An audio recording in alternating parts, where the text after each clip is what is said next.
Et j'aimerais bien que la bienveillance règne sur cette ville, parce que jusqu'à aujourd'hui, nous sommes maltraités, malmenés, outragés, dénoncés, diffamés. Les mots de la directrice du Tour-Ski sont cinglants et révèlent surtout la manière dont les 21 salariés et membres de la gouvernance ont vécu les péripéties de ces derniers jours autour du Tour-Ski. Il n'y a qu'à refaire un tour sur toute la politique de Marseille. On a fait la même chose pour Pagnol, on a fait la même chose pour d'autres associations dans les quartiers nord. Je pense que soit il y a de la promotion immobilière, soit on a envie de récupérer un théâtre. Nous avons des documents, des écrits, et il faut que tout le monde soit au courant.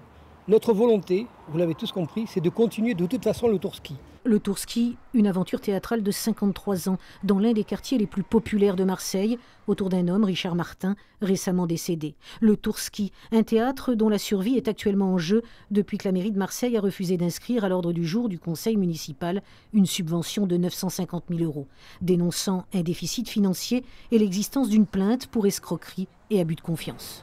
D'abord, il y a eu une valse d'arguments. La première chose, c'est que les comptes n'étaient pas bons. On a démontré qu'ils l'étaient. Ensuite, qu'il y avait un déficit. On a démontré que non, c'est la subvention qui manque. On a excipé d'une plainte pénale.